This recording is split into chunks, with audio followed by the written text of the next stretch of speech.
Это состояние души, можно сказать так. То есть, если есть такое понятие, есть любая работа. Если эта работа у тебя по душе, значит, это ты находишься в этом месте. Это творение какого-то продукта, о котором могут высказаться люди.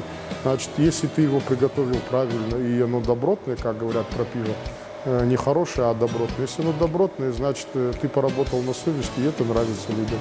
Георгий Дидаров – пивовар, создающий не просто напитки, а целый мир, насыщенный уникальными вкусами и ароматами различных сортов хмеля и солода. Многогранность творческой натуры проявляется во всем, признаются коллеги. И в первую очередь в оригинальности рецептуры и технологии изготовления. Последним его детищем стало крафтовое пиво, закрепив за Георгием статус ремесленника-мастера, который готовит индивидуальный продукт для истинных ценителей пенного. Технологии и материалы – это те же самые ингредиенты, то есть хмель, солод, вода, дрожжи. Мы сейчас придерживаемся пока классического направления.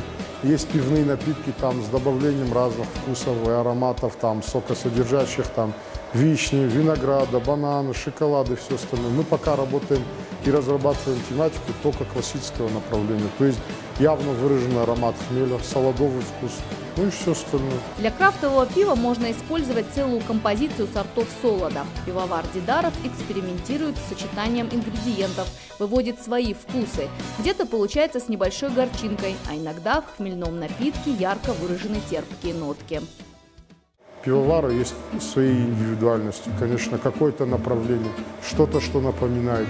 То есть определенные сорта хмеля, есть определенные рецептуры, паузы технологические, в котором должна быть изюминка. То есть если ты создаешь продукт под названием пиво, то ты должен его создать так, чтобы оно как-то отличалось от другого пива, чтобы его потом запомнили. Чтобы вкус пива запомнился, наш пивовар прошел серьезное обучение. 5 лет в университете он посвятил искусству варки. 3 года познавал тонкости этого дела в Чехии. И сейчас с полной отдачей трудится в родной республике. У Георгия Дидарова своя маленькая, но мощная команда, которая понимает своего наставника с полуслова. Если ты не творишь и что-то не придумываешь и не делаешь, значит получается так, что стандартно одно и то же делать, это чуть-чуть не то. Георгий Дидаров может часами ходить по своему маленькому цеху и рассказывать о тонкостях пивоварения. Это то, о чем он мечтал много лет. В своей своеобразной лаборатории пивовар может творить, экспериментировать, соединять, казалось бы, несовместимые вкусы. Сейчас у пивовара готовы 3 уникальных сорта крафтового пива. Сейчас вы видите, это процесс кипячения, то есть сусло варится.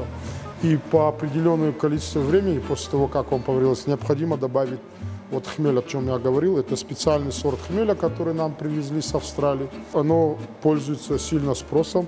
У него явно выраженный аромат и полнота вкуса. Мы его сейчас добавлять будем.